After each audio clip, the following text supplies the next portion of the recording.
All right, everybody, welcome tonight, and thank you for coming for the MFA Thesis panel discussion. My name's Leslie Elsasser, and I'm Curator of Education here at the museum.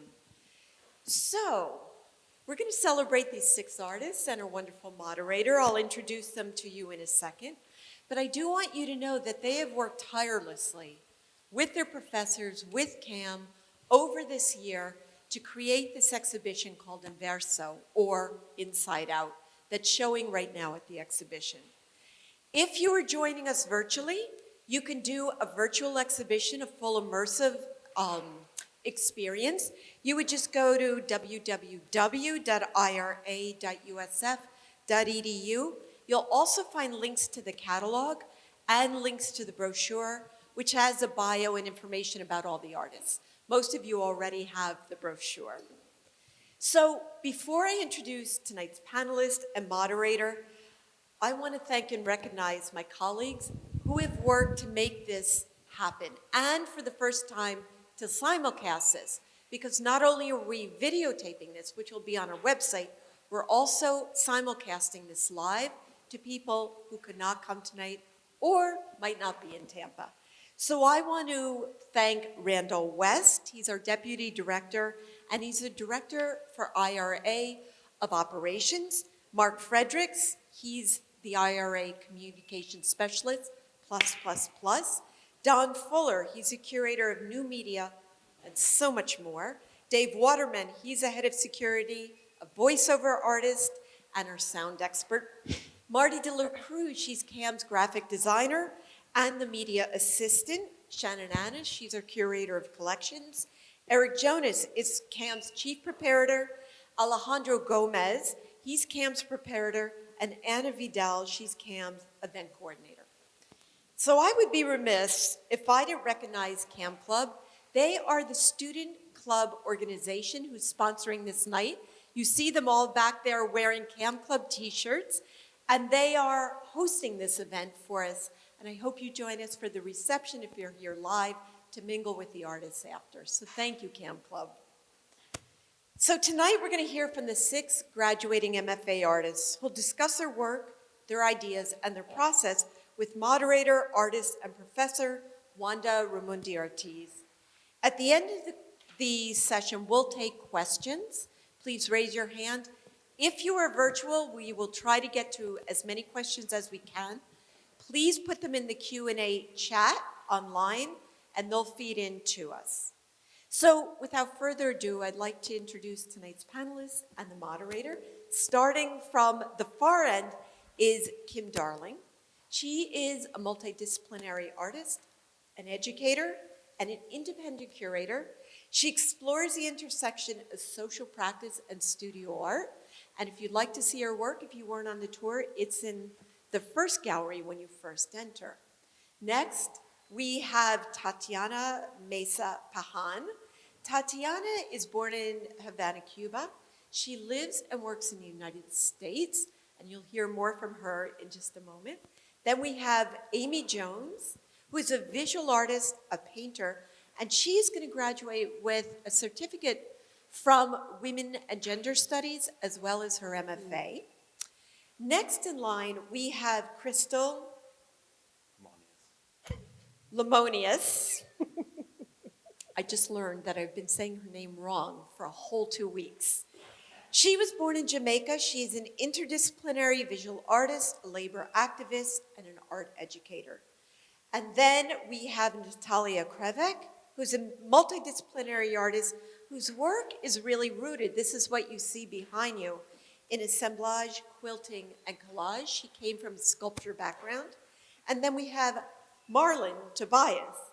And Marlon is an artist, a historian, a storyteller, an empath, and an art educator.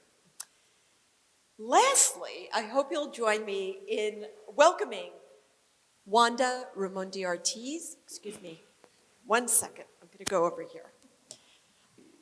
I don't know if you remember our last show, Constant Storm, the art of Puerto Rico and the diaspora. Wanda's work was in that show, and she's here to moderate the panel. We're delighted she's back in the house. Wanda is an associate professor at the School of Visual Arts and Design in the University of Central Florida.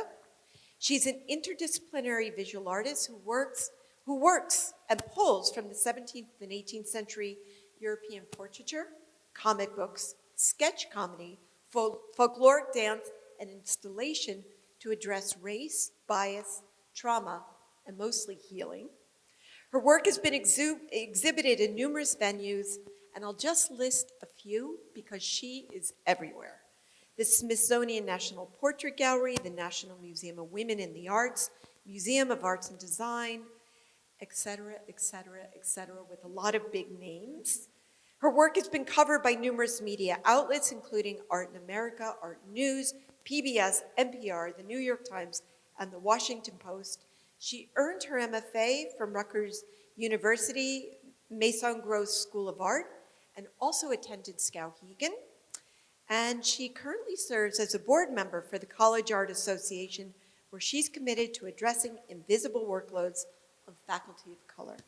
Without further ado, I'm going to hand it over to Wanda and the artists, and I'd like you to help me welcome them. Thank you.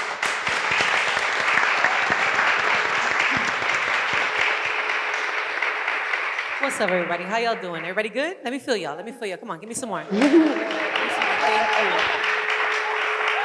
And that, of course, is not for me, but that is for the newly minted Masters in Fine Art. Come on now. You should take like a little. I will not call y'all masters. Oh, what's it not about? I'm not calling y'all masters, so forget it. So first of all, I want to congratulate you all on a beautiful exhibition. Thank you. And one of the things that I feel kind of ties everything together seems to be this idea of interior and like interior portraiture, like kind of this sort of psychological portraits. And so I would love to hear a little bit from each of you. Y'all have your mics on, right? Yeah. Test? Everybody on? Yeah. Sure? Okay, good, okay. So maybe a little bit about the, and maybe if it doesn't pertain to you, then you don't have to say anything, but certainly if it does pertain to you, just kind of chime in casually about this interior view of you through the work. So if anybody feels that they want to jump in, get started, before I have to start calling people out. Sure, I'll go. Okay. I think for me, I initially started doing a lot of two-dimensional work where I was actually, working with images and portraying, people, which I do here, but Like painting or painting and drawing? painting with fabric, if you would. Okay. Using the principles of painting, but with fabric. And I think with this work, I wanted to kind of step away from that and kind of see how I could talk about the themes that I had continuously, spoken about since I've started working here in grad school in regards to race, gender, immigration, labor associated with that. And I've gotten a lot more sculptural, using materials that are unconventional, using stuffed animals, using a lot of domestic fabrics. And I think for me, it talked about the interior of an individual, more emotional characteristics, and I think those things took precedence in this work. Okay, anybody else want to jump in? Yes, please, Tatiana.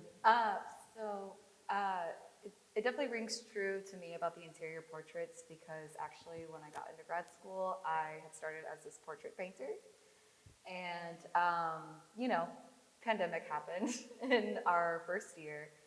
And it just really obviously wasn't the time to do portraits of other people. So my whole body of work is about interior, like these portraits of kind of this absence of identity, or this like in between where they're visible, invisible, and I'm not gonna like take up the whole talking points of that. Please, but certainly anchor it. Like don't be shy about it. Don't worry, I'll stop you. I'll stop you. What happened? Probably living She on broke the floor. show. That's Okay, it. I know, I'm so sorry. Okay, I wasn't trying to get that.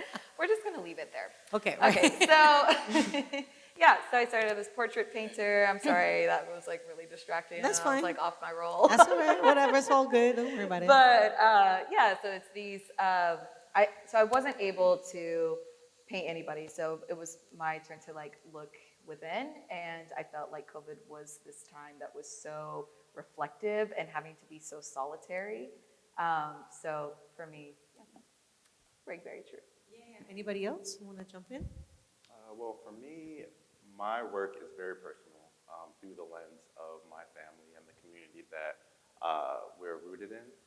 So it was essential that I dig into my internal, go internal or go inside and really bring people into space that I felt that needed attention and needed reverence of some sort. So a lot of my work is influenced and informed by that notion. I wanted very much to bring you into a home, so that influenced the colors that I was using, that influenced the references that I was working from, and that influenced where I was going to get my materials from as well. So a lot of my materials, especially for my sculptural and installation work, are actually from the town, from my family's homes. These are your works right here, and also the floor plan and the work on the other side, correct? Yes, yeah. Okay. So it was almost essential for me to go in and address all of those things that I had to come to grips with myself, how I grew up, how my family came to where they, or how my family came to where they are or where they arrived at, and really do that work to make sure that it is as authentic as possible, not only to me, but to the people it represents. Anybody else have anything? Natalia, anything you want to share? No? Okay, yes, please. I really like the metaphor of reading my work as a portrait, because even though it's not the classical portrait, it's definitely on the poetic gestures documented through objects. I'm talking about self-biography, self-memory, and it's definitely like bringing back a type of portrait too through objects, through art. It's very interesting. Yeah, and isn't it interesting how I think, and this is my students that have come, we got a couple of people that couldn't get enough and had to come all the way down here to get a little more of this crazy person right here. But also, I think it's important to think about this idea of a different type of portraiture, an approach where the portrait is not necessarily it's beholden to the image, but to the story, to the narrative, or the absence of the person, right? And so in your work, we see there's a gap between you,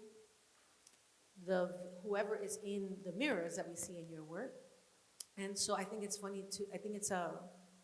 it's important to identify that the portrait does not necessarily, you have to be in it, but sometimes the fact that you're not there. And we can certainly talk about displacement a little bit in your work. Absolutely. And in everybody's work to a certain degree. But Kim, yours is also self-portraiture in some sort of way, yeah? Can you talk a little bit about that? Yeah, I mean, the spaces I've created have both sort of a front and a back and a side angle and not really fully attached. And the iconography is like all unconscious mark making through a process that I've been working in for a long time of kind of like automatic writing or psychological mark making that's intuitive. And then it's just layered and layered and layered and layered and layered and burnt. Sometimes burnt, sometimes, dirty. And, it's visible for both the front and the back side. And same with the bar structure and then the beasts on the wall. Yeah. Yeah, and dirty the way life is dirty, the way our interiors can be, our psychology, our psychological space can be dirty and messy and dangerous, right? So I definitely don't want to leave you out of the conversation, Natalia, but I also wanted to ask you if you had some thoughts to kind of add Yeah, to the I was conversation. thinking about the idea of portraiture, and I don't think I saw it until after the work was made, because I make usually really in just like an abstract way. But after looking at it, I could see the patterns in it, and I kind of was able to dig into my own personal history and realize how full circle it had come. And because I was so close to it, I couldn't really see it. And still, I started adding language to it and was able to see how like self-reflective it was for me. And I'm still learning from the work in that way. So. Yeah, no, that's fantastic. Yeah. I think something that I noticed as the show came together is how the portraiture was also fragmented in a lot of ways. Like I think we all were talking in a fragmented way of what identity is to us, each of us, what placehood, home, space, all these domestic themes along with portraiture. So I thought that was interesting, a thread between us. Yeah, and the thing is that like portraiture is interpretive, right? And so, and in the interpretation of the portraiture, there's also going to be those fragments, right? Where some things, especially when you're relying on memory, some things are more vivid, some things fall away, and how much of our identities is based on what we remember, what's heightened, what we let go of, what we assimilate, how we kind of regroup around these ideas. And I've talked with friends, and I've heard, I'm going to quote, and you probably, y'all are sick of hearing me saying this, the folks that come from UCF, but an artist, a friend of mine who's also worked very much in identity-based practices, Sean Leonardo, and I'll give him props if you're watching.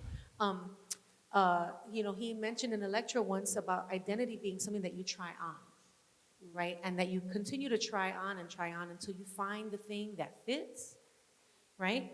Whether it's femme, whether it's this, whether it's punk. I mean, if you see me in high school, there was all kinds of stuff going on.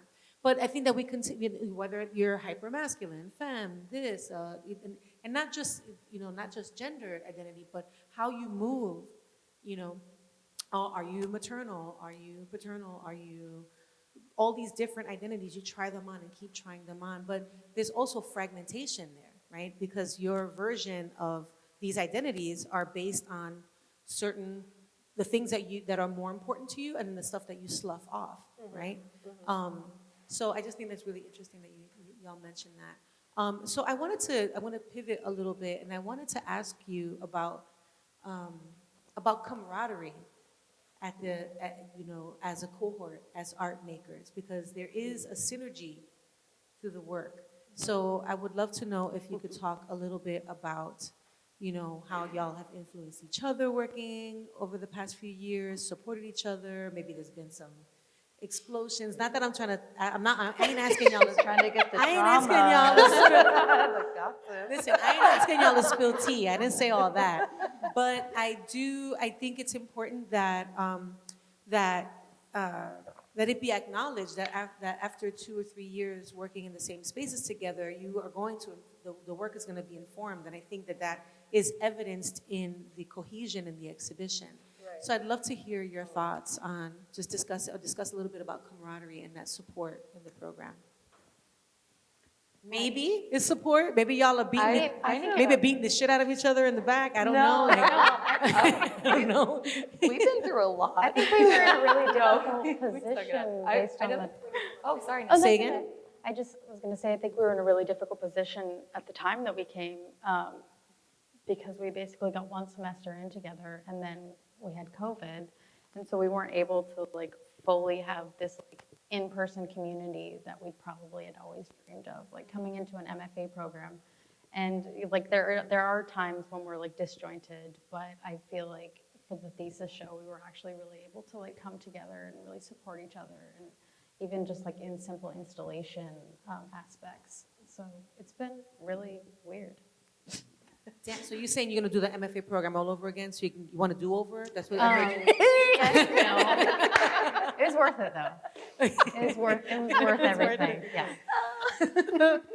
I won't try to get too personal, but I was gonna say that I remember meeting Marlon on our first day, our first orientation, and we had to go through this art history course together because we were both non-art majors.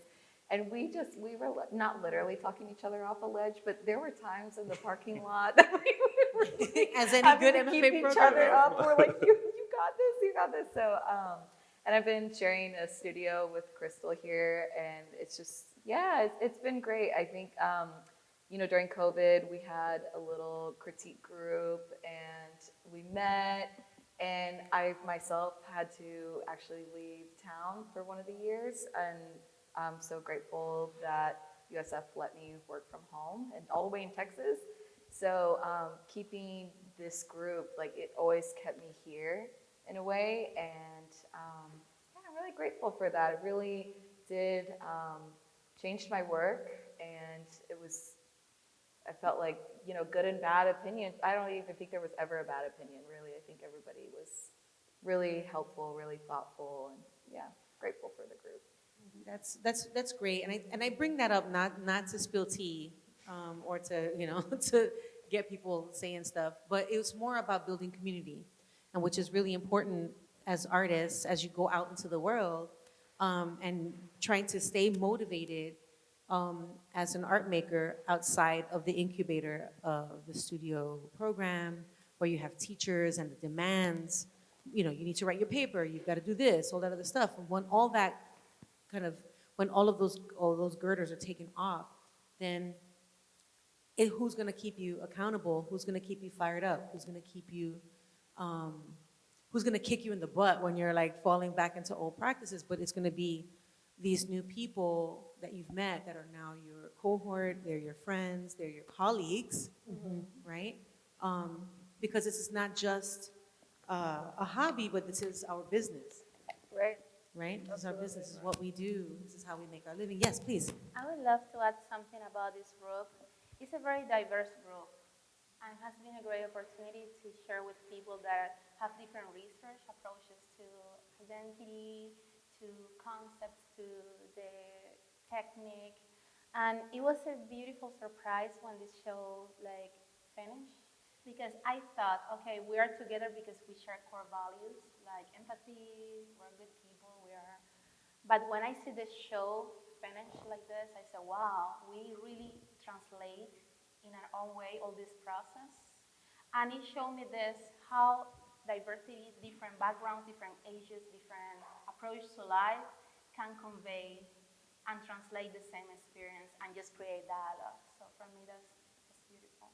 That's fantastic. I love that you said that. Well, I have a thought. When we first, the first year we were here before COVID, we had a book club that we were working on, a book called Original Thinking, which was reimagining ways of thinking. Anyway, during that discussion, Marlon kind of realized his work was a lot about intimacy, and I feel like INVERSO is sort of the end, this exhibition is the end game of that beginning dialogue.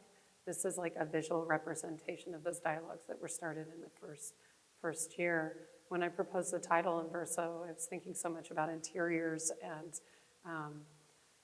how that's a very significant place of intersection with all of our work.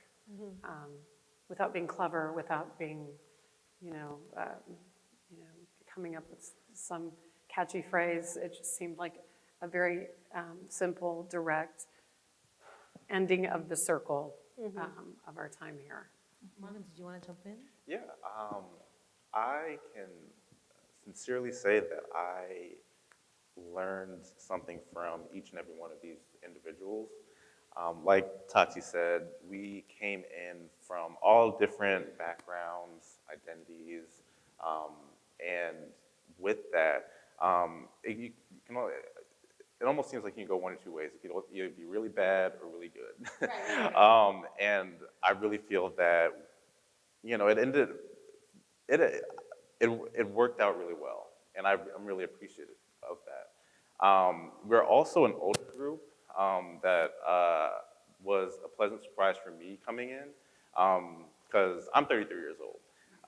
You're very old. Well, for grad school, I came in with this perception that I'm probably gonna be the old guy amongst all these, young Whippersnappers, 20-somethings. Yeah.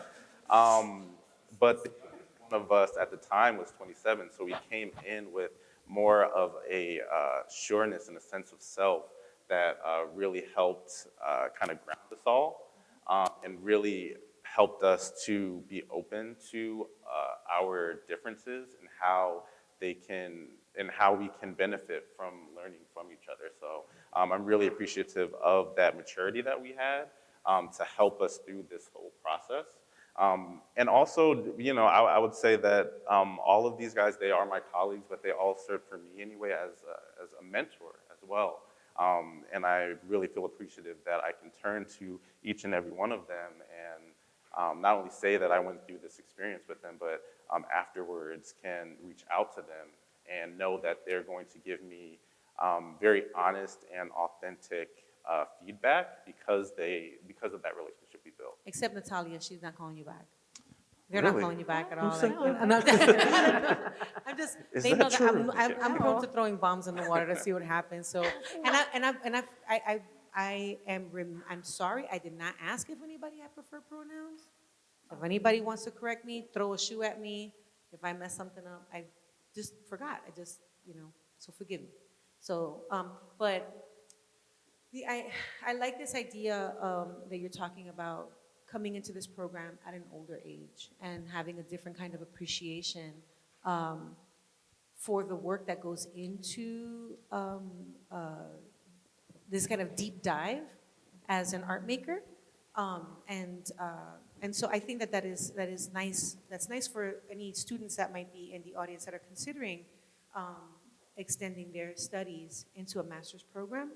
If they're feeling apprehensive about going into a program, it's not a bad thing to wait or to go out and take the car for a spin before you decide what you're going to do. So you don't have to run right into a master's program. You can absolutely get some life experience out there and make different works, make children or not make children or do whatever, go see things, come back. And I think that is really important to bring that to the work. I think it definitely, I ended up going to grad school at 33, also 33, 35, yeah. I spent my 35th birthday installing my MFA show, so yeah, so I get it. That was just last week. You kidding me? What time am I? So, how we doing on time? All right, so I want to leave some time for questions as well, about 15 minutes for questions. And then we'll do questions. You have about a half hour. Oh, all right, well, let's go crazy then. What was it? I had something else that I wanted to ask. And I think one of the things that I talked about with Krystle earlier was the diasporic experience, right? And so you see a lot of reclaimed, repurposed materials in this exhibition. So I'd love to hear the role that repurposing materials has played in your practice. You're repurposing or incorporating certain materials that had other lives, or I see some floor plans in your work. So if each one of y'all can discuss the presence of found, repurposed, reclaimed materials. Tatiana, I don't know if that's present in your work. Wait, which one? I'm Aimee. Aimee, I'm sorry, I'm getting y'all mixed No, up. it's okay. Perdona, Tati, perdona. So Aimee, I know that you're working, I'm the painter. your work's on canvas, but you're working with you're actually reclaiming some interesting ideas from old portraiture. So we can certainly, everything's negotiable. You see what I'm saying? Like, Yeah. if a master's degree teaches you nothing else, it teaches you how to be clever. Right? So I'll start with you, Marlon.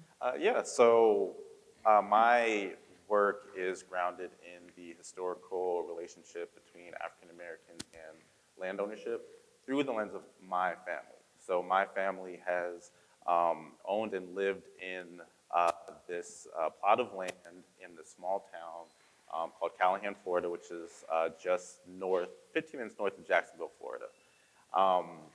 So for me, I wanted to bring people into the work. And in order to do that, with my empathic kind of practice and archival practice, it was important to actually use those actual items that I saw growing up to make that feel of home and to almost kind of welcome people in and usher people into this world that really isn't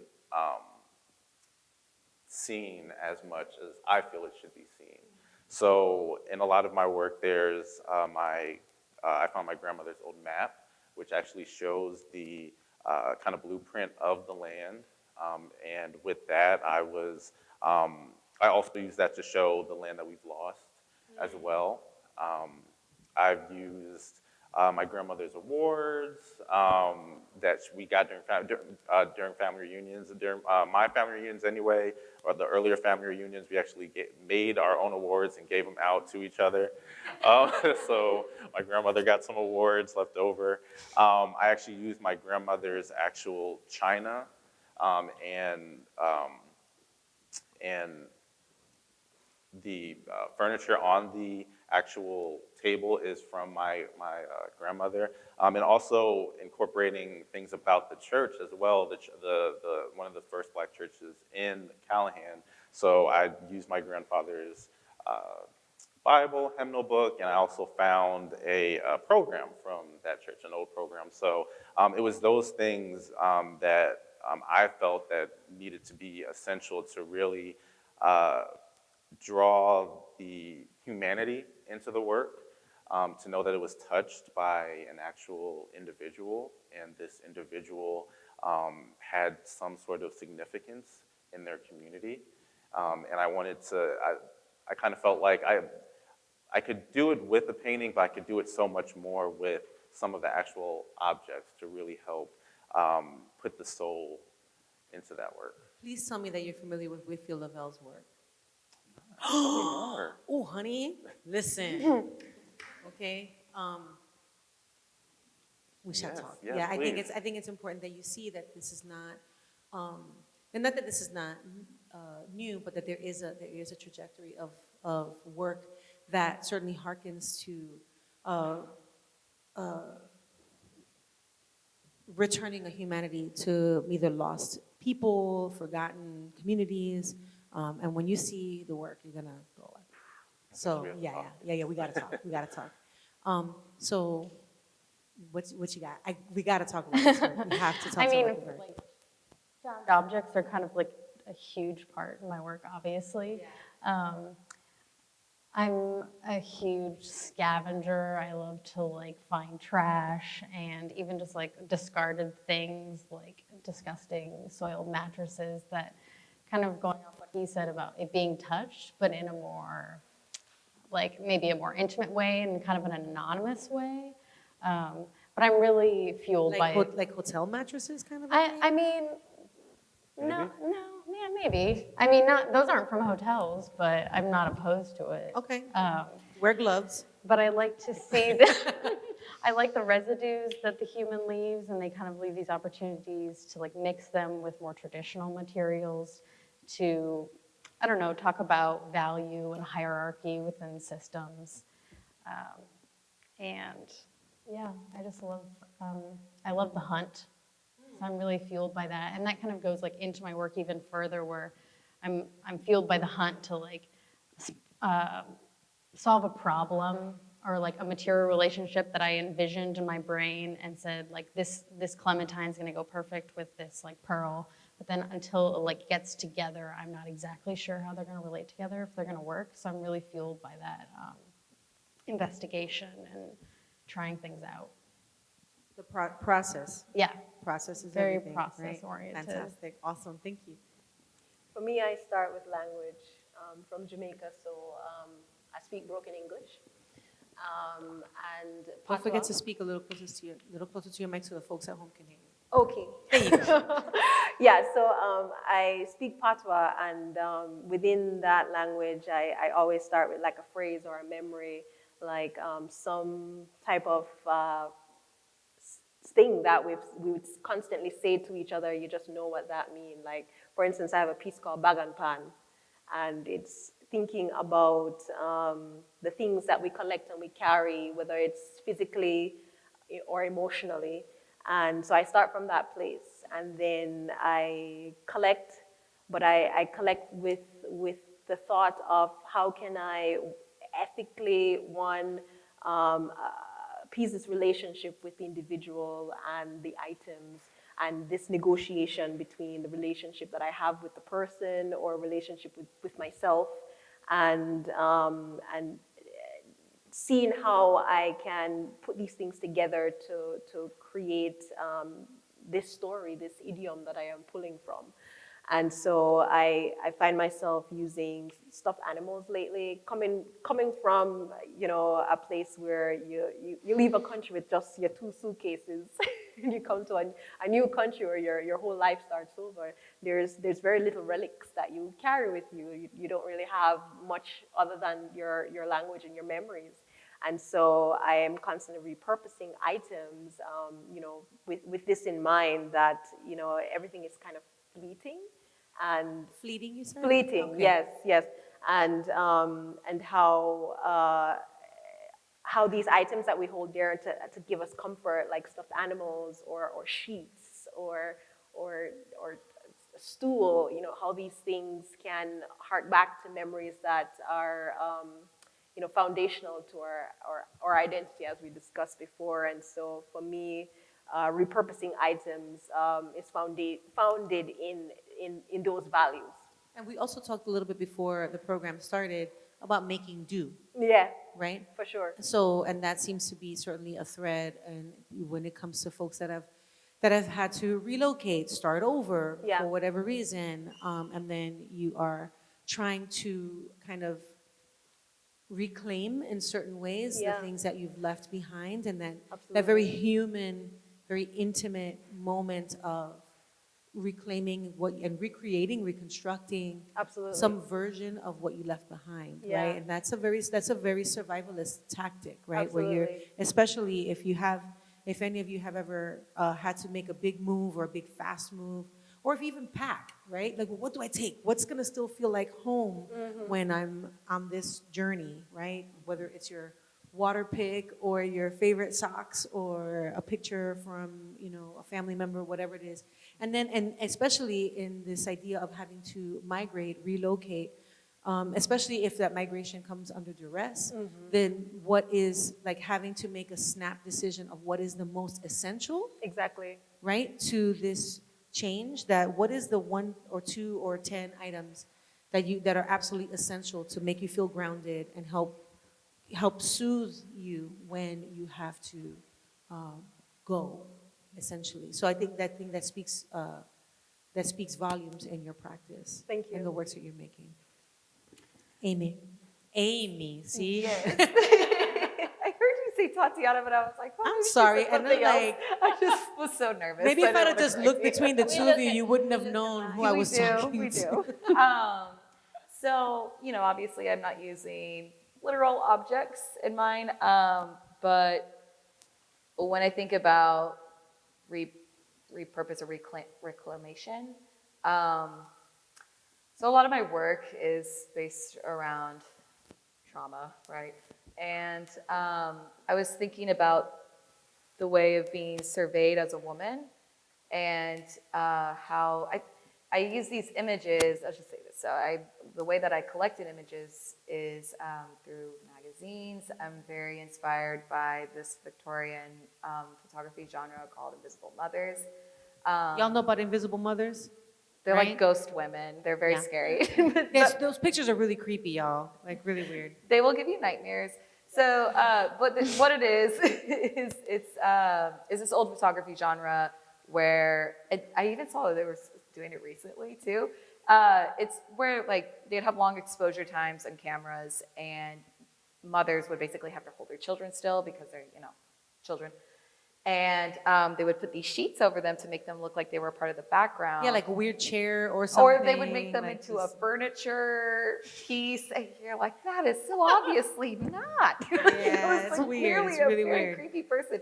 But I was introduced to that, and then, you know, COVID happened, and I hate to be like, my work's all about COVID. It's not. It's just. But this we inspiration. basically had to be wrapped. If we would have all walked around like that, maybe we would have. Right, yeah, everybody was like, we're going to be in hazmat suits by Right. 2025, you know, this is going to be the way it is. So luckily we're not right now, but you know, I was using this imagery and then using you know, images of myself, really, which was interesting to like reclaim these, I don't know, pictures of myself and my image in the mirror and trying to put it outside, right? Because I've always seen myself as the one being surveyed. So although I don't have the literal items, I can just say that like the patterns that I use are plants from Florida. I use a lot of invasive species. I lived in Spain for 3 years and Italy before that, so a lot of like my patterning inspiration. Take things from home or take things from Texas and make this strange ghost women with boobs. So, yeah. Yeah, and another thing, and we'll maybe circle back if we have time. I wanted to ask you about flattening, which seems to be a thing that you're working a lot with. But I won't. Yeah, I want to make sure we make we'll it down come the line. back. Yeah. Yeah, thank you. Tatiana, viste, Tati. Here, Tati. I'm a processual artist, so my challenge is always translating something intangible, like a poetic gesture, like the motion of holding something and feeling like something that is also poetry, documenting that into something that I can like communicate, like storytelling. And this time I use objects to document processual art. And it's a challenge because the object that is something so tangible that occupy a space also is used to present the gap, the emptiness of memory, what cannot be like hold. Um, I'm, I'm just Like the intangible, like what is the like intangible. O sea, que no, uno no alcanza, like you can't reach it. Yeah. So I'm using objects as the way to storytelling like process, but the object also show the absence of the possibility of really tell the full history because even we don't owe our own histories or memories. Yeah, and I mean, there's a very, a very famous quote. It's like history is the tale of the victor. So whoever is the one that won the battle is the one that gets to tell and create the history, right? And so I think that's a really important piece that you don't get to hold even your history because there's that space, right? And it's something that you construct like daily. History, memory is something that is not still. It's something that is on the way, it's happening all the time, and it's happening in the present moment. So for me, for example, I use the reflection of the mirrors to show that present moment. The present moment where you have to think about this again and it changing on every new like rethinking. So how ownership works in a life experience that you don't owe even your own history or your own memories because it's totally a construction. That's fantastic. So I hope now having that context, so you go back and you go back to see those mirrors, and you go back to see those objects in the vitrines, that you will have a different experience of that work. So I really appreciate that. Thank you. Last but not least, yes. We're talking about the materiality, right? Yes, certainly about the use of the. I know it took a long time to get to you, but certainly it's well your approach to the object. There's found objects, there's reclaimed, and then there's the objects that you're creating, and also you're kind of referencing these because there's certainly found objects in your installation. So I want you to talk a little bit about that relationship in your work. Sure. So the wall itself is constructed out of basically all the paper ephemera out of my studio. I just didn't really want to clean it at the end.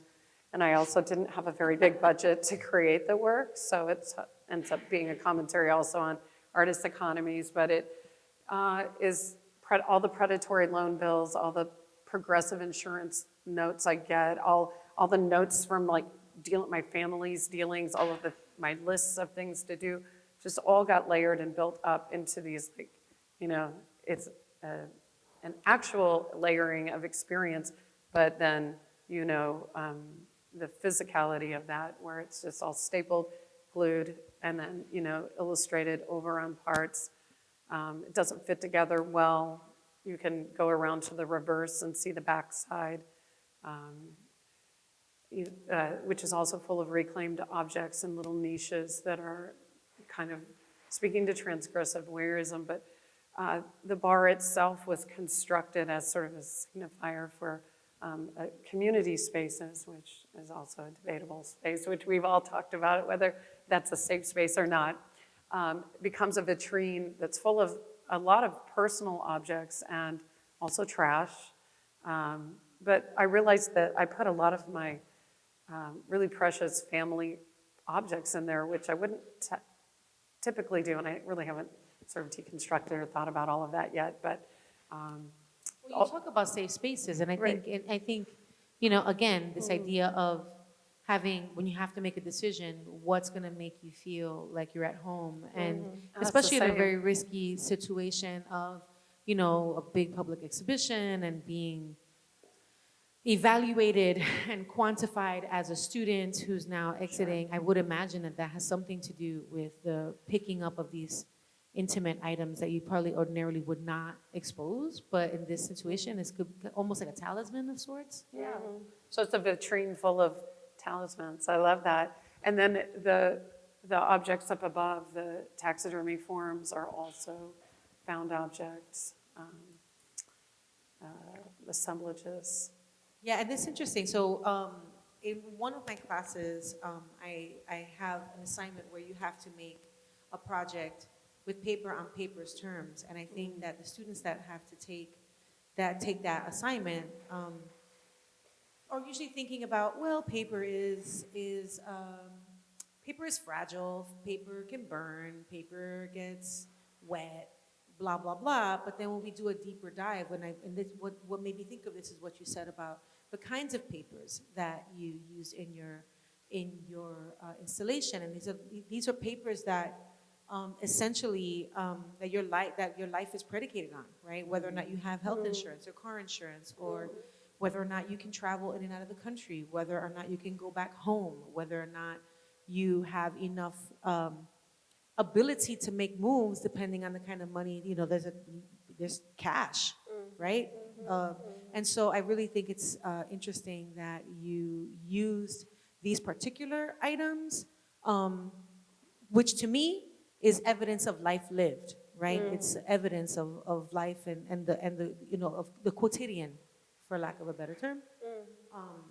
And so I just think that's really exciting to see. I hope y'all go back out there and look at this exhibition, this particular work. It's super exciting.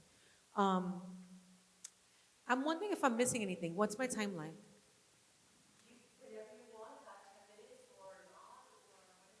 So I would love to hear y'all ask each other questions, or maybe share something, a funny anecdote, something kind of, I don't know, or something that maybe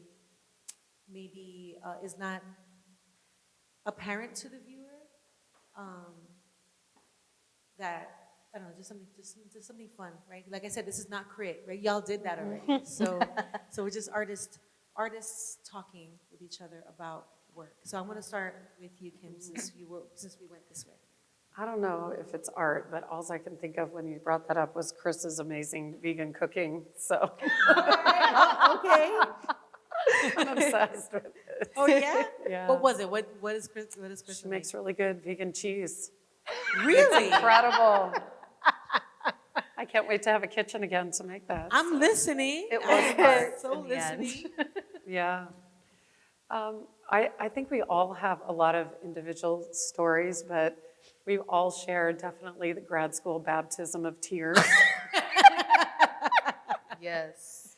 We've all humiliated ourselves in front of each other. That's good though. It's good. And recognized each other's greatness. I think through studio visits, through shared trauma, through the pandemic, all of it has really created a space of vulnerability that it's been a privilege to experience with everyone. And that's what I think the cohesiveness within the exhibition reflects, is this shared suffering of grad school, and also, sharing the spoils also, and enjoying the success at the end. It's not very anecdotal, but No, that's lovely. That's lovely. And the fact that you brought up the cooking, I think it's important for folks to know that, you know, we don't live in this art vacuum all the time. Like, we have to nourish ourselves and walk our dogs and change diapers or sign college FAFSAs for our children. Whatever that is, there's still like these other areas of our lives that need maintenance. And in addition to making life, making art. So, you know, I like that very humanizing moment, right? Of sharing and breaking bread together and existing beyond the studio and this sort of studious art school kind of, we're really contemplating. No, we're eating cheese and we're crying together and we're like cursing our professors and, you know, all that other stuff. So, no, yeah, right, sure, right, okay. Tati? I can still thinking about food. You thinking about food still? Yes, about food. Wow. So you're saying But I'm that we're gonna- going to the cookout? Are we going to I your am house? known to be the studio chef. Chocolate. I'm not cooking chocolate now, but what I want to say is I'm very grateful because I met a lot of individuals that are very complex. So after 3 years, none of them are exhaustive. Like, I know there are more layers that can be discovered, and I know that apply either for the person than for the art. And that's fascinating for me. We're all storytelling. Oh, we're all storytellers. Woo! I've been doing it wrong the whole time. We are all like very complex individuals with very complex histories, with secrets, things revealed, things that are not ready to be said yet. And it's fascinating for me because I know we're finishing a master, but none of our research or ourselves are exhaustive. It's just a beginning. I'm so glad you said that. Well, now it's my turn. um, yeah, I think it's been a wild ride, and I think that it's been a really great one. I feel like we've just seen everyone from day one to here. It's amazing. I remember Marlon learning to paint, for example. I'm sorry, I keep throwing you on the spot, but like, it's just. So you learned how to paint while you were in grad school? Yeah. Yeah, it's just, you know, like we've all, like, you know, Natalia taught, and Kim both taught me how to stretch a canvas. Chris and I had a lot of deep conversations and like about business.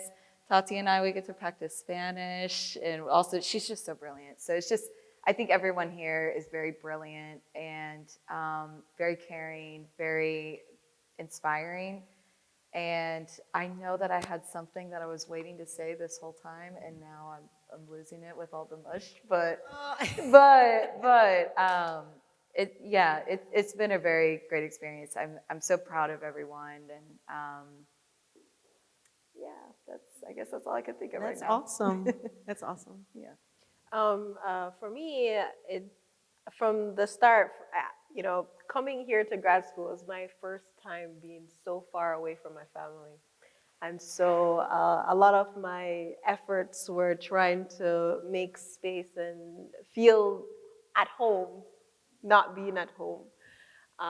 So a lot of my relationships with colleagues was you know, based in that foundation. How can I make friend and community in this space?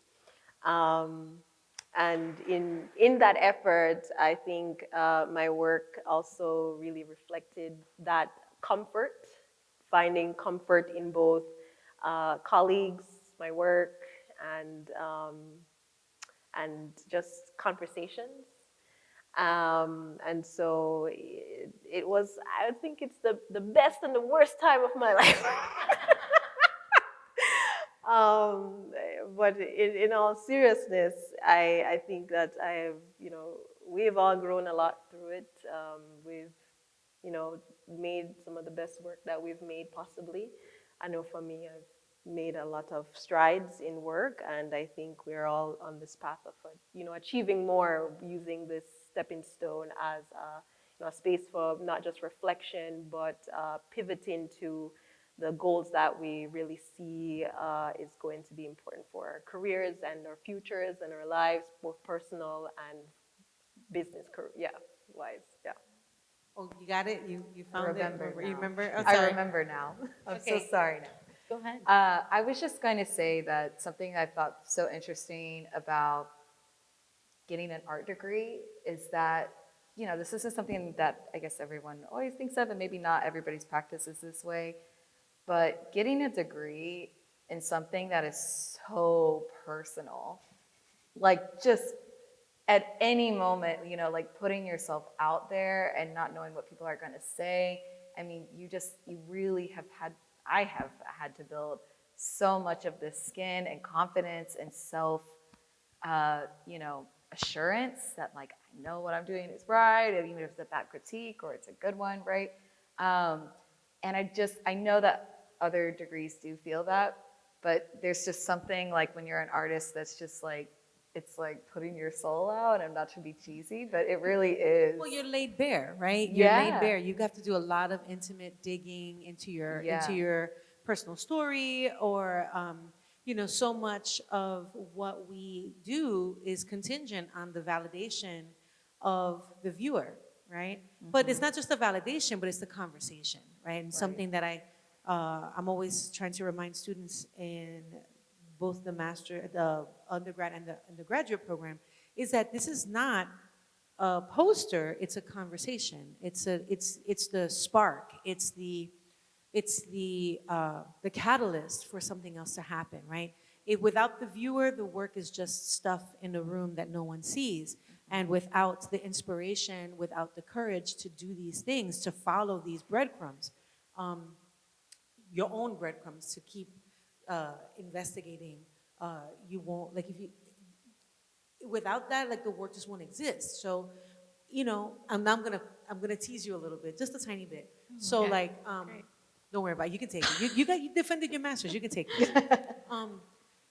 You know, like, I'm the person that wants to mess around with weird mattress pads, and somehow this is really important to me, and you may not get it, but I still am gonna follow this trail because it means something to me, and you'll either like it or you won't, and maybe it works, maybe it doesn't, but I have to try, right? And so, and that's that thing that you're talking about, you having the courage to go left when everyone is telling you to go right, to follow that internal compass that's telling you to make these decisions, and then put it in front of a panel of peers that are going to tell you, well, that sucks, and or like, you know, or like, I don't know why I have to do this thing, but I know that I need to. I don't know why I have to take wads of hair and taxidermy bodies and my old progressive things and stick them on a wall and call it art, and fuck you if you don't like it. You know what I mean? Like there's a little bit of ballsiness, but there's also incredible vulnerability there to be able to take this path where you may or may not get a job afterwards, and you're still gonna have to keep figuring shit out. Sorry, y'all. Don't remind us. Listen, that's it. It's over now. Here's the dose of reality. But that's that thing that makes you terrified, but also resilient, that you have to keep trying. There's a little bit of narcissism involved in it. Like, you know what? I'm gonna make a 12-foot pink macrame fence and put it in this room and take up half the space because I said so, right? But like, I'm the one that made a 45-pound dress. So like, you know, out of trash. So, and said, come look at it, right? So I understand the struggle, I get it. But that's that vulnerability, that you're just so goddamn determined to do this thing, and then trusting that it's gonna work. And then doing all this training to get you to do it in a way that is meaningful and sensitive, powerful, demanding, aesthetically pleasing, whatever it is. You have to do all this other stuff that's gonna bolster this wild ass idea that you've got, that you're gonna paint boobies. Right? I mean, when you boil it down to its essence, that's what you did. You painted boobies, you made a mattress thingy, and you did a paper wall thingy, and you did a mirror thingy, and you did a tower of toys thingy, and you made, so you know what I'm saying? Like if you boil it down to its like most raw thing, it sounds insane. But you believed in it so much that you made it beautiful. Right? And that is super, super hard to do. And it takes a lot of conviction and a lot of trust and a lot of faith in the people that are guiding you to get to that point. Top that, Natalia. Well, I mean, I think like all of this work that we've done, it was always like inside of us, right? And it took like going through grad school and eliminating all of the cooks in the kitchen who like didn't need to be there and like who are great for other things, but like you have to narrow it down to like find your voice in the work, because it can really derail your entire practice when you're trying to do something for somebody else. Yes. And so like the vulnerability comes through in doing exactly what you want to do because that's what you want to do, and you have to trust that that through, you know, education and experience, that's going to be the right thing to do for you. Yeah. And they can either take it or not. Yeah. And it's just, it's us on the walls, and either take it or leave it. Yeah. So. Yeah, I mean, one of the things that I've had to talk with my students, I haven't said this to this particular group often, but it's been like, well, I don't know, can I do this thing? Can you? I don't know, can you? Yeah. Go ahead, go for it. It'll either work or it won't. It'll either be awesome or it's gonna suck. Mm-hmm. And you have to try, right? You have to try. You have to try. And don't wait for me to validate you. I don't know. I don't know, can it be done? I've seen other people try it. And go ahead, go for it. I kind of want to go in a different direction. No. You did say that we can ask No. questions. Yeah. So you did say we can ask questions. Sure. And Okay. we were fortunate because we're such a small group and because this space is so big, we were able to exhibit more than one piece. But what's your favorite piece? What? Are you serious? Or which one did you have the most fun That's with? what we're doing today? Because, I mean, I know fun is a loaded question because I've seen each and every one of you like rip your hair out trying to like figure out how to make this piece something. Doing the most. Well, I'm trying to make it fun, so or I'm trying to lighten up the mood. So, which piece either do you have the most fun creating, or is your favorite piece? Ay, ay, ay. I could tell you what was my most challenging piece.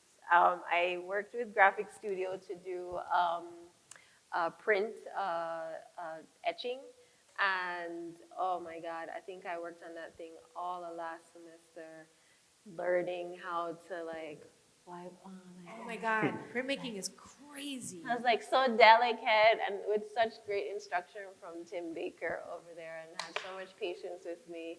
I really, because actually in undergrad, I hated etching.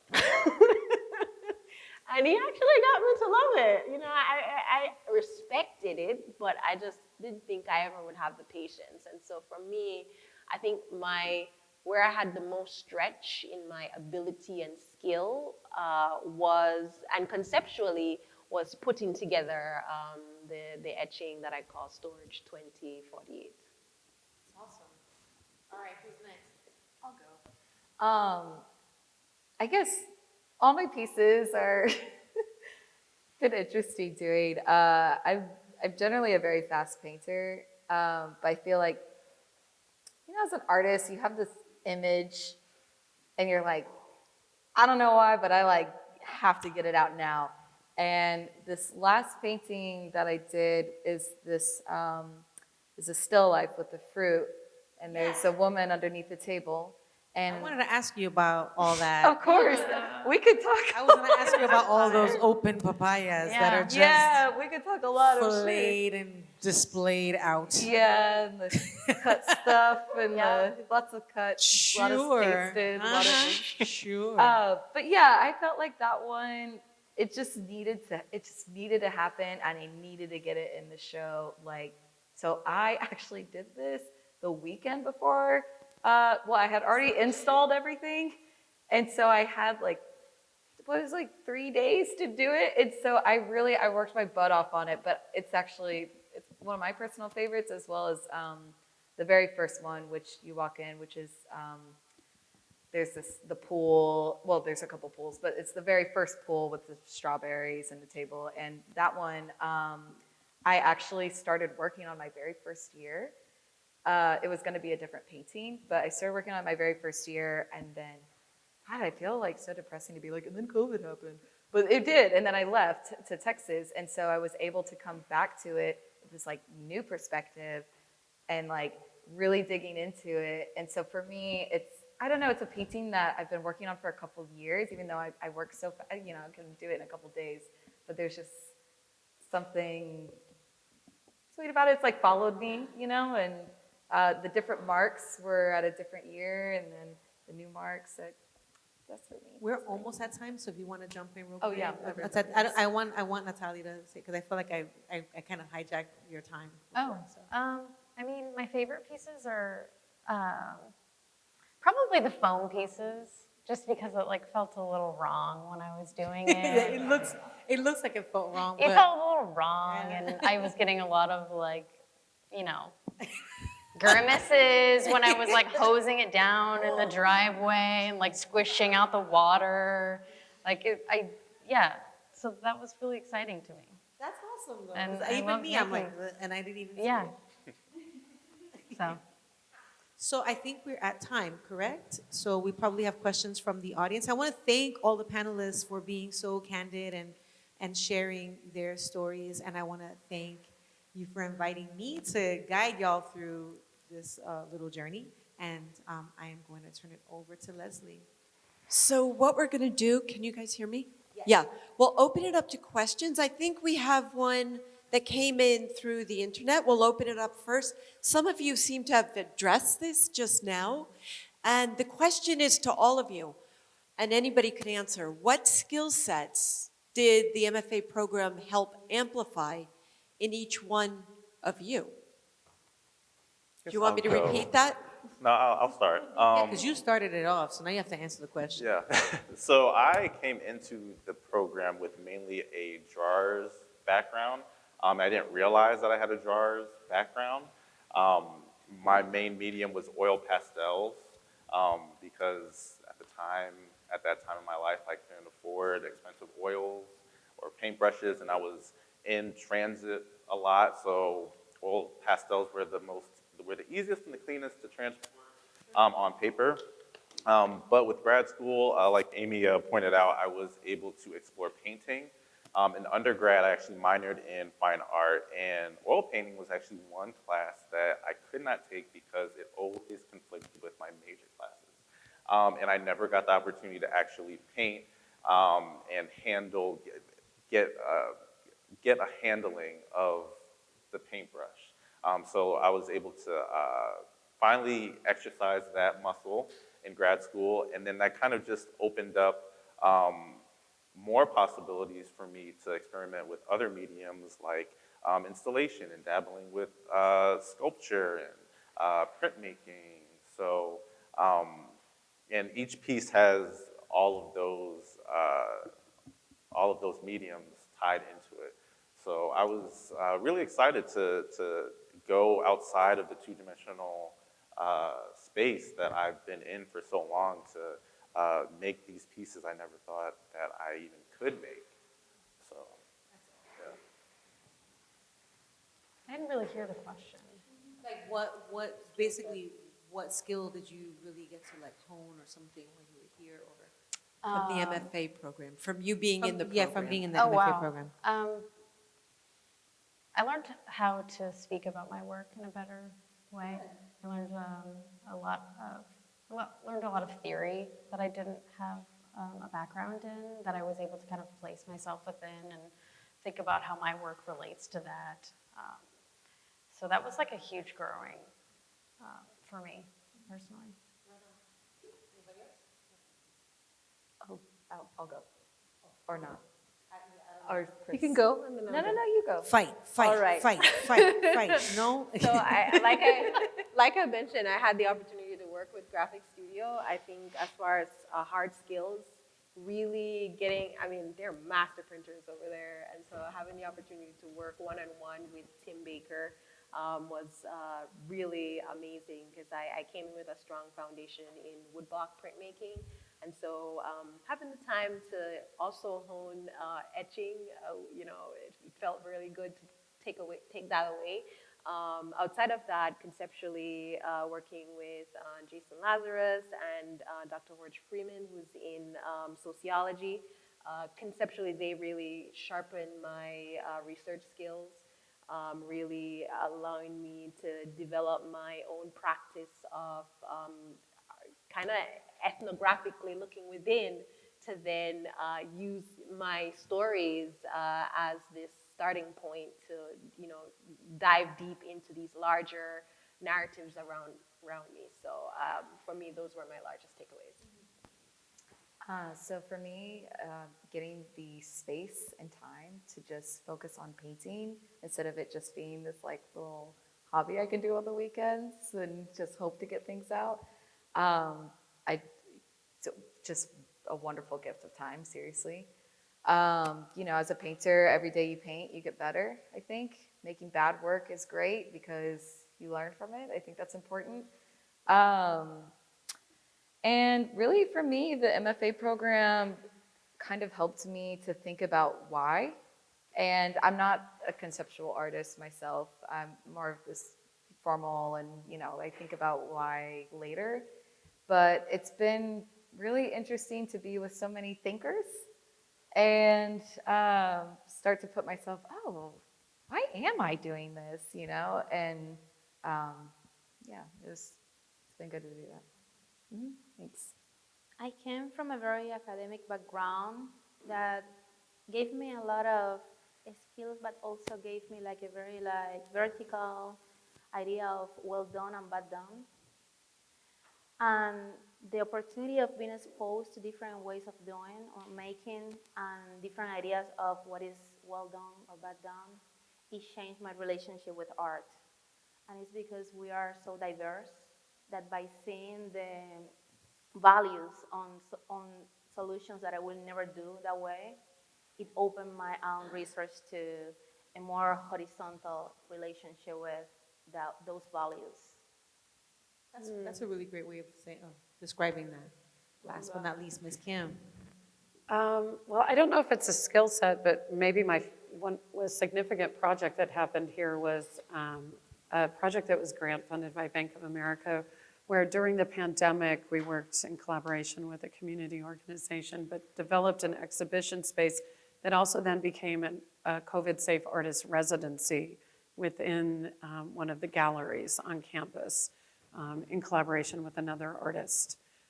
And that was a really fabulous opportunity and really a difficult one during COVID to try to figure out how to create a socially engaged project when everybody's on Zoom, and assessing what the needs are for artists, and then what our community needs, and how to put that together. So that was a particular challenge, and I think it was successful for within the limitations of the pandemic.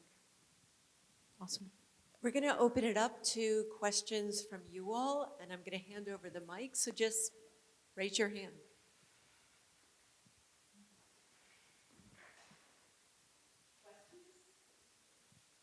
Don't be scared. Be afraid.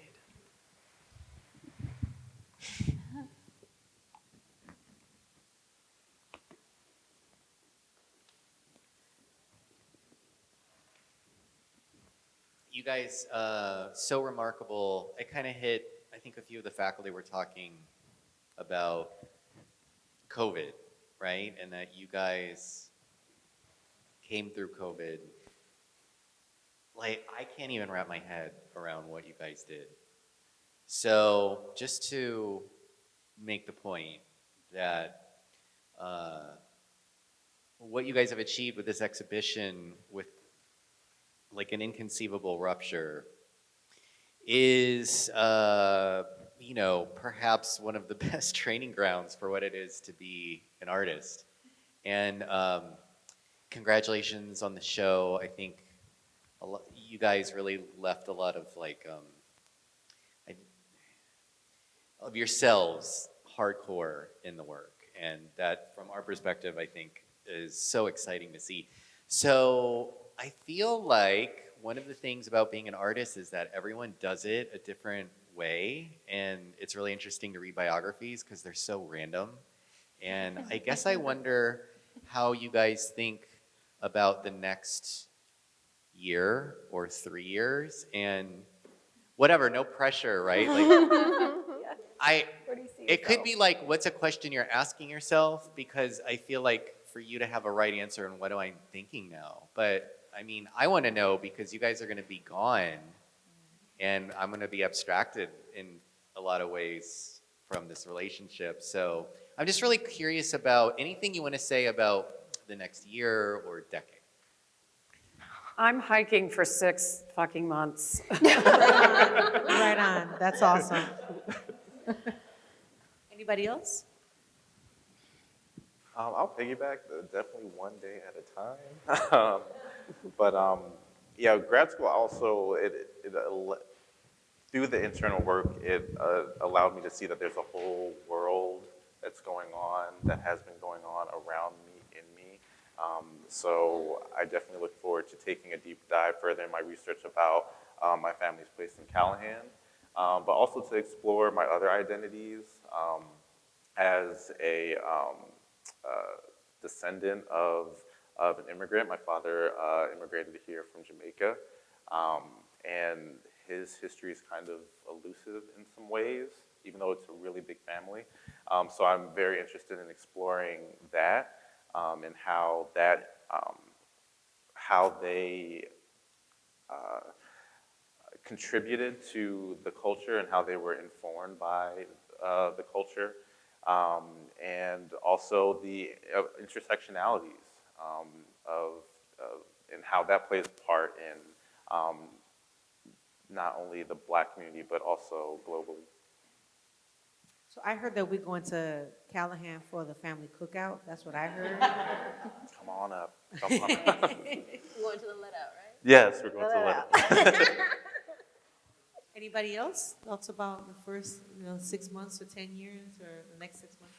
Probably just relax for a moment. Being in the academic world is so like all-consuming, and you're in this bubble for like a certain amount of time with like only these certain people. And it'll be nice to see that there has been a world going on outside of this. And I think weird things can happen outside of school. So I'm really excited to see what happens. I think, oh, go ahead.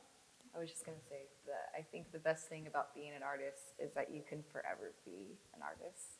So whether it's something that you have to take a year, or you have to raise a child, or you have to just do something in your life and it takes you away, like the artist like never goes away, you know? So to me, yeah. Hopefully I get a job. Actually, that's what I really hope. Or sell paintings and what I mean? Yeah, of course. Yeah, I guess a question I sometimes ask myself is, when is this project going to be done? When is the covering done? When is like the reveal? When is the, so we'll see. The images just keep covering and. Yeah, one of my favorite artists, Yashua Kloss, basically was like, if you're doing it right, you're digging deeper, you're never going to come out. Like you're just going to keep digging and digging and looking for more answers, and then more questions come up, and you need to know where that goes, and yeah, you're never getting out. So we forget about that. Okay. I'm still processing these 3 years. Just for the artists who are here, I have 2 jobs and I was doing this master while raising a teenager. So, and what this master gave me is, again, that there is not one way to be artist. There is multiple ways. So I just need to, this just proves that you can do it. in your own way, and I just want to continue doing it. So I want to create an editorial for Artist Book because I want to publish people history. I'm just starting making a list of people that I want to send those books. That's awesome. That's fantastic. Awesome. For me, most like priority, I'm moving back to Jersey to be close to my family. I'm very excited about that. As I was doing this thesis, I also created a whole body of work that I showed at Andrew Raffria's gallery. I had my first solo show at that gallery, and recently represented by them. Oh, look at that. All right. Yeah, do that. Absolutely. Congratulations.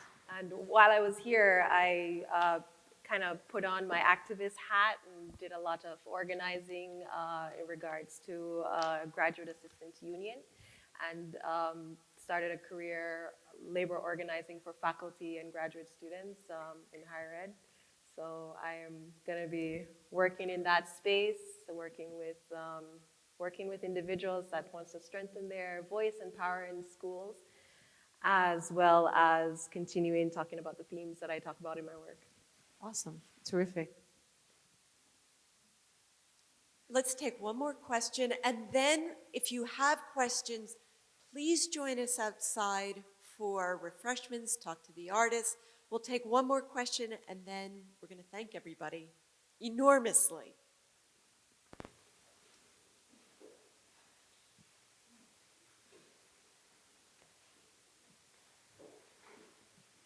Sorry, I didn't mean to take up everyone's time.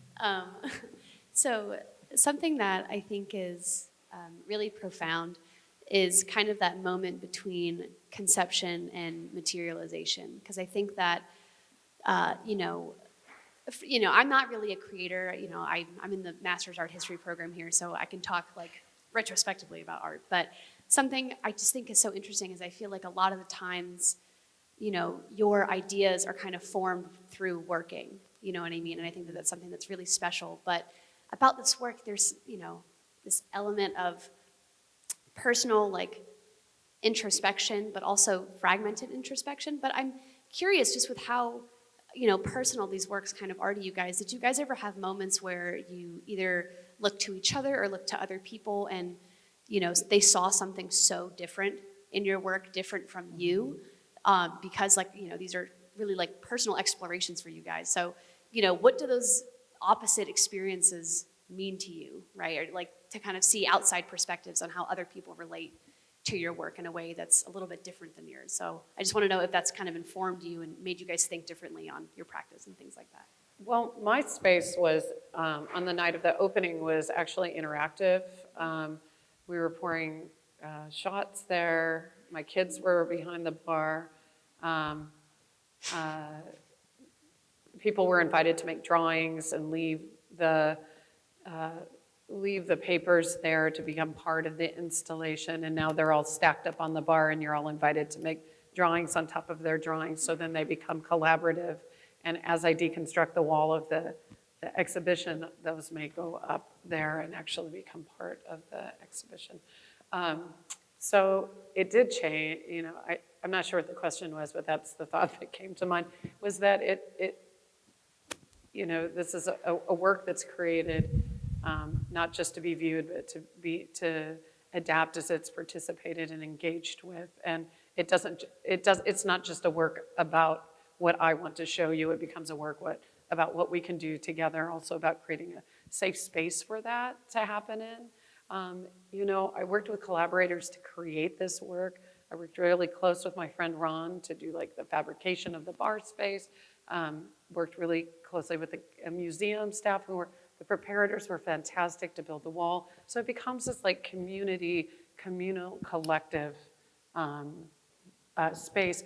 But for me, and I know you weren't asking about process, but I feel like for some reason I need to mention this.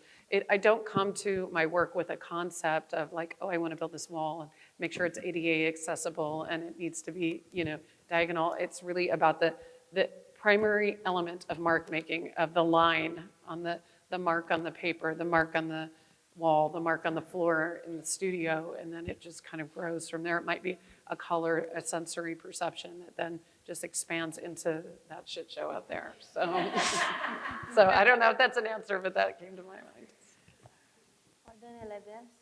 So that's a beautiful question. For me, it's about control. So control and losing control.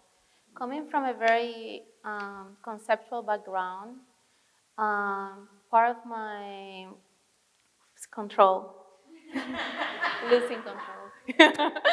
Part of my training is about control the signifier. So I really was trying to find the minimal signifier so the message is going to be very specific. But part of this experience of COVID, breaking utopias, like breaking everything. And it's about losing control because I experienced control like kind of a colonizer, like approach to the piece. So I just set up certain rules that I will follow just as a guidance, just as you say, I'm gonna walk through that direction, I'm gonna go to a coffee, but I open myself to the process. And it's beautiful because I don't have that type of control that you see in conceptual art, that the piece is so reduced that you just walk through the wall and you understand everything. You don't even have to interact with. So, and it's beautiful how everybody is coming with different approaches. That's hard to follow.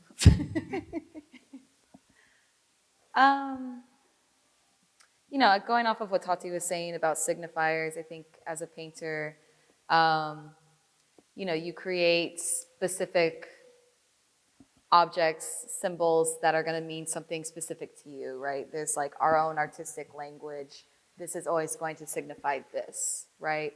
You know, I don't know, like, are those peeled oranges in my painting? Is this supposed to be like a vagina, or is it supposed to be just like an orange, right? Or something. Yeah, so, I'm still asking myself that. Is this? I got that one. That one. It's just a cucumber. What are you guys talking about? Yeah, so Sure, there's okay. there's these little signifiers, right? And everybody's going to take their own perception of what that's going to be. And sometimes it is out of your control. And sometimes you're like, I didn't intend to make that at all, whatever you're thinking. And that's like, yeah, I feel like I'm a mushy person. I'm like, that's the beauty of art. But it really is, because it's everybody's interpretation of that. And for my own process, if honestly, I'm pretty intuitive. And again, like, I think of some images and I'm like, I gotta paint that. Like, that's perfect. And then the meaning kind of unfolds as I keep making them. So, hope that answered. Very much like Tati, I was contemplating having control and what I did not have control over, but thinking about a relationship with a family member, someone that you are close to, and creating a situation to respond to. And so for me, like a year and a half ago, I had this interaction with a family member and set up this situation where the individual would either accept the terms or they could deny the terms, and then my work was a response to that interaction, that conversation. So it really was fully me losing control and having to make do with what is presented to me in regards to the relationship, and how I would then choose to navigate that, whether individually or together or far apart. I mean, for me, it's more of a logistic thing. When you try to think of a 12-foot net, you kind of lose control just with the scale. So I had to accept the things that weren't going exactly as the 1-foot maquette that I made. It kind of changes drastically. And so I had to come up with resolutions for that. and those like nuances that happen through lack of control. And what about interpretations of other people? Like, Yeah, I think that people like to project things onto work. I mean, that's kind of like the beauty in interpretation is that you take your own experiences and you can see something and you relate to it. But I don't know exactly how to answer that. good. You shouldn't. You should not have an answer. No. So.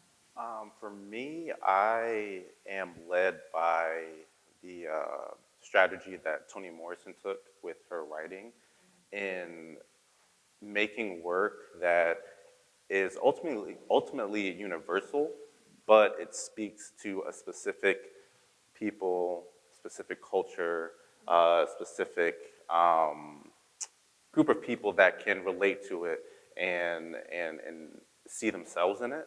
So for me, I'm very intentional when I make work, while I'm making work, and then even after I make the work, is to put it in front of the people it represents, so they can let me know.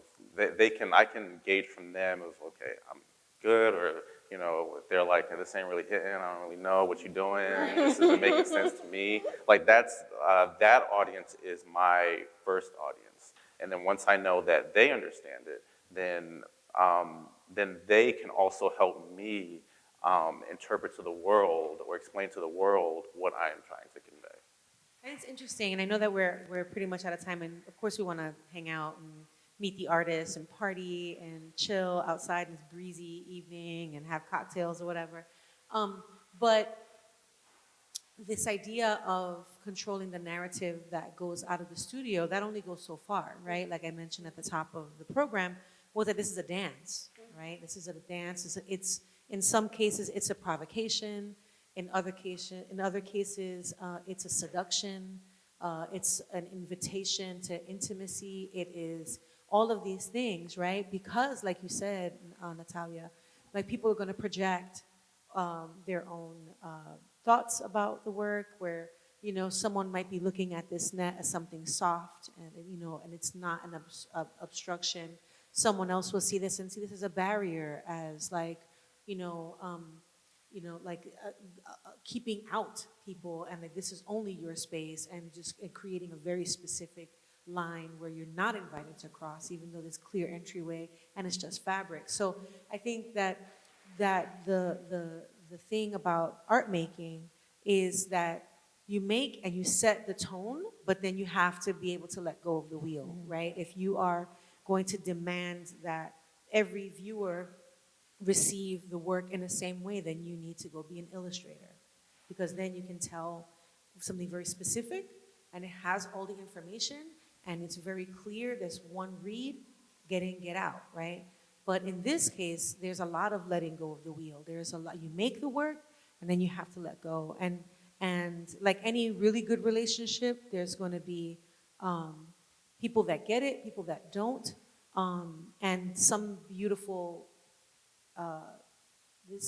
moment of like feeling your way through it between the viewer and the artist. And these objects hold space for you when you're not here. So, you can't control the narrative. If you were really that crazy, you'd have to sit here every day and demand, my piece is about well, listen, you're not here, so, what you gonna do, tell me from afar?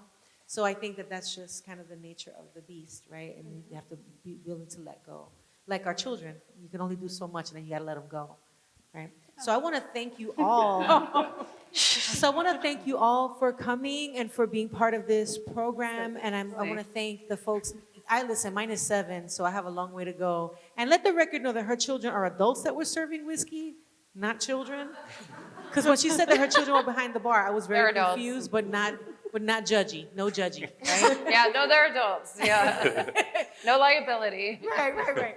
So I want to thank you all so much for hanging out with us, right? And thank you so much for inviting me to come and hang out with you all. So Thank you, Wanda. Thank you so much. Thank you, Wanda.